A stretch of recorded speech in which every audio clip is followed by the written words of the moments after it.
किसी से छीन ली बेटी और किसी से बहन, प्यार में लोग जान तक दे देते हैं, लेकिन आफताब ने कर दिए अपने ही प्यार के 35 टुकड़े। हेलो फ्रेंड्स, मैं हूं नाज। एक बार फिर आप सबका स्वागत है क्राइम स्टोरी की इस नई कहानी में। इस कहानी की शुरुआत होती है पालघर, महाराष्ट्र से। पालघर में एक परिवार रहता है जिसके मुखिया थे विकास बोलकर। ये एक इलेक्ट्रॉनिक शॉप चलाते थे। इनकी पत्नी सुमन, एक बेटी जिसका नाम श्रद्धा, उम्र 27 साल, और एक बेटा जिसकी उम्र 23 साल है।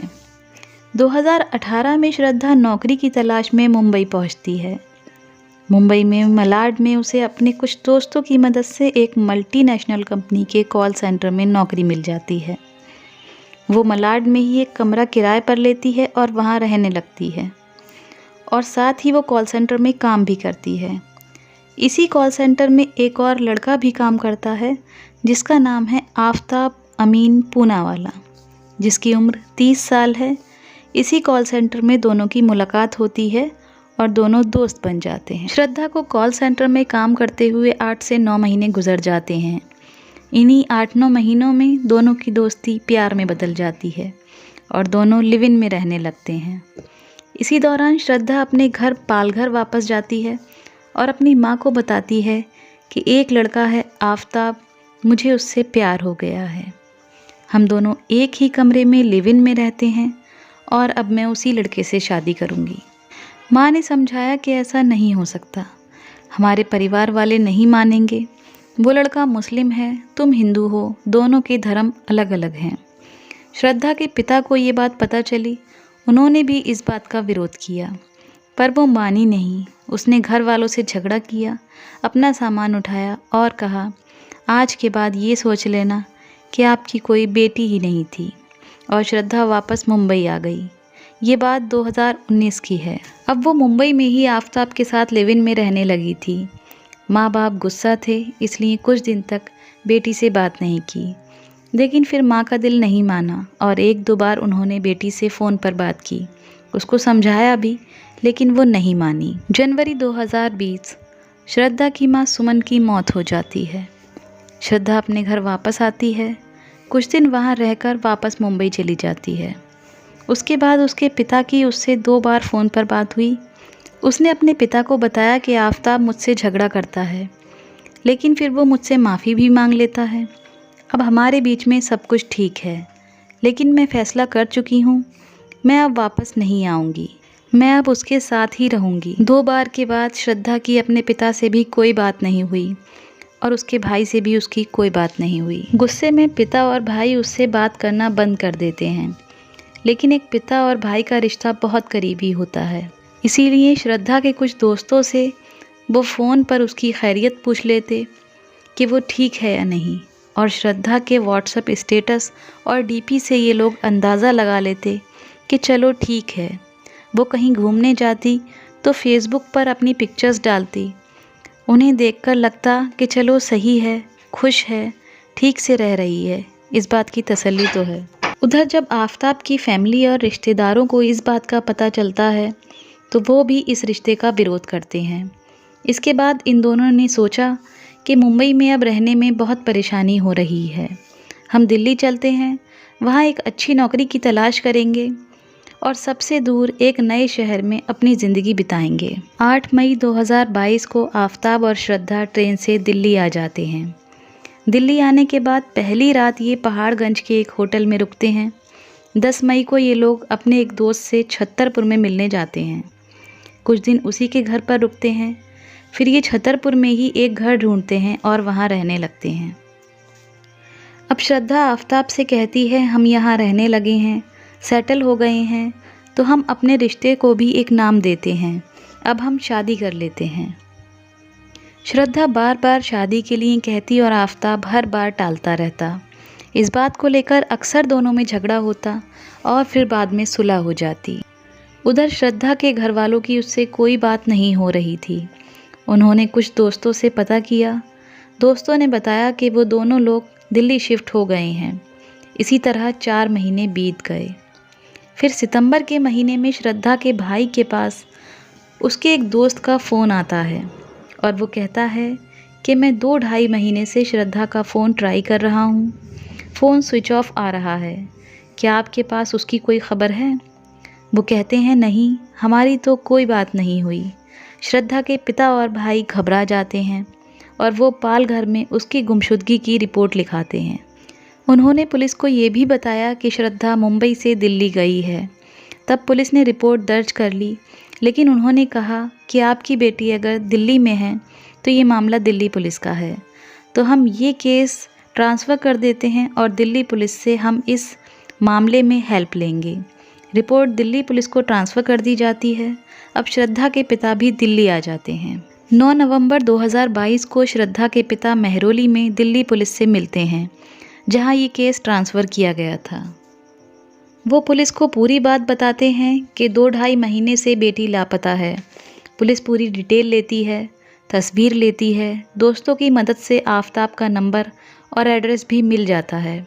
पुलिस आफताब के नंबर की लोकेशन चेक करती है और लोकेशन के ज़रिए आफताब के घर तक पहुंच जाती है। आफताब घर में था। पुलिस पूछती है, आपके साथ जो श्रद्धा रहती थी वो कहाँ है? आफताब कहता है, 18 मई को हमारी लड़ाई हुई थी, करीब 6 महीने पहले, और उसी दिन श्रद्धा घर छोड़कर चली गई थी। उसने कहा मैं वापस मुंबई जा रही हूँ। मैंने उसे कई बार फ़ोन किया, लेकिन उसका मोबाइल स्विच ऑफ था। फिर मैंने भी उसे ढूंढने की कोई कोशिश नहीं की। पुलिस ने पूछा, झगड़ा क्यों हुआ? वो बोला, बार बार एक ही बात पर झगड़ा होता था और वो बात थी शादी की। पुलिस ने चेक किया तो श्रद्धा का मोबाइल 19 मई से ही स्विच ऑफ था और आफताब ने कभी उसे कॉल करने की कोशिश नहीं की थी। बार बार वो अपने बयान से पलटता रहा। फिर पुलिस उसे थाने लेकर गई और फिर पूछताछ की, और जब पुलिस ने सख्ती से पूछताछ की तो उसने एक ऐसी कहानी सुनाई जिसे सुनकर किसी की भी रूह कांप जाए।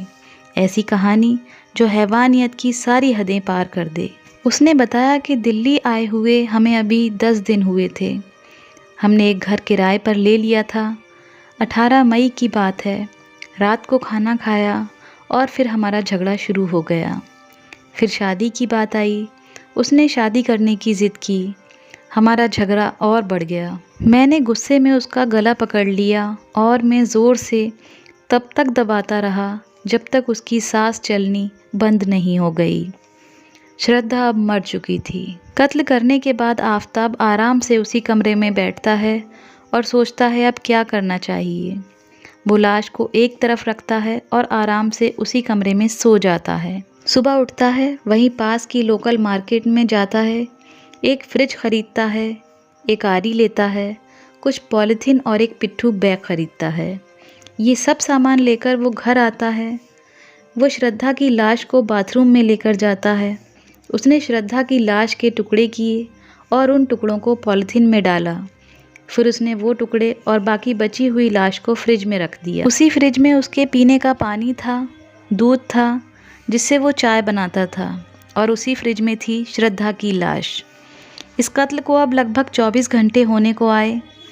लाश से बदबू आने लगी थी, जगह जगह खून भी था। उसने फर्श को धोया, बाथरूम को धोया और पूरे कमरे में और दरवाजे पर परफ्यूम छिड़का ताकि किसी को बदबू ना लगे। फिर ज़ोमैटो पर खाना ऑर्डर किया, खाना खाया, उसी फ्रिज से निकाल कर पानी पिया जिस फ्रिज में श्रद्धा की लाश के टुकड़े थे, और आराम से सो गया। 19 मई ठीक रात के 2 बजे वो कुछ टुकड़ों को पिट्ठू बैग में डालता है और बैग लेकर निकल जाता है। वो काफ़ी दूर पैदल चलता है और मेहरौली के जंगल में पहुंच जाता है। सुनसान जंगल, रात का अंधेरा। उसने बैग खोला, पॉलीथीन निकाली और जंगल में उसे फेंक कर वापस आ गया और आराम से सो गया। फिर सुबह उठा, उसी फ्रिज से दूध निकालकर चाय बनाई, नाश्ता किया और फिर से उस लाश को काटने बैठ गया। फिर कुछ टुकड़े करता है, पॉलीथीन में डालता है, बाकी बचा हुआ हिस्सा फ्रिज में रखता है। फिर खाना ऑर्डर करता है, खाना खाता है। फिर रात 2 बजे का इंतज़ार करता है।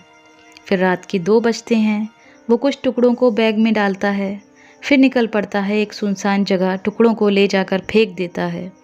फिर घर जाता है, फिर सो जाता है। फिर रात के 2 बजते हैं। वो कुछ टुकड़ों को बैग में डालता है, फिर निकल पड़ता है। एक सुनसान जगह टुकड़ों को ले जाकर फेंक देता है, फिर घर आता है और सो जाता है। 18 मई से लेकर 5 जून तक ये सिलसिला चलता रहा। हर रात वो 2 बजे घर से निकल जाता। वो कभी डरा नहीं, घबराया नहीं। बेखौफ वो दिल्ली के कई अलग अलग इलाकों में श्रद्धा की लाश के टुकड़ों को फेंकता रहा और अपनी नॉर्मल ज़िंदगी जीता रहा।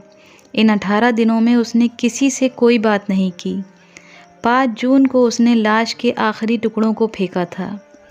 फ्रिज को केमिकल से धो दिया और उसी जगह रहने लगा। उसे यकीन था कि अब वो कभी पकड़ा नहीं जाएगा, पुलिस उस तक कभी नहीं पहुंच पाएगी। वो आराम से रह रहा था। इस बात को 6 महीने बीत गए। कभी किसी को भनक तक नहीं लगी कि भारत की राजधानी दिल्ली में एक लड़की का कत्ल हो गया। उसकी लाश के टुकड़े किए गए। उन टुकड़ों को एक शख्स रोज़ रात को 2 बजे अलग अलग जगहों पर फेंकता रहा और हर कोई इस बात से अनजान रहा।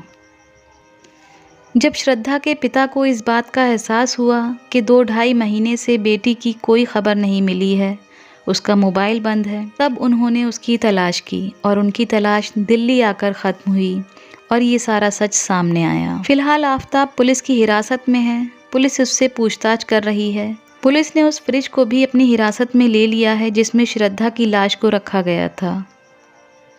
हम आपको बता दें, अभी तक वो हथियार पुलिस के हाथ नहीं लगा है जिससे श्रद्धा की लाश के टुकड़े किए गए थे। आफताब ने जिस बेरहमी से अपनी गर्लफ्रेंड श्रद्धा को मारा, उसने पूरे देश को हिला कर रख दिया। श्रद्धा मर्डर केस में अभी अदालत का फैसला आना बाकी है। फिर मिलेंगे क्राइम स्टोरी की एक नई कहानी में। तब तक के लिए अल्लाह हाफिज़।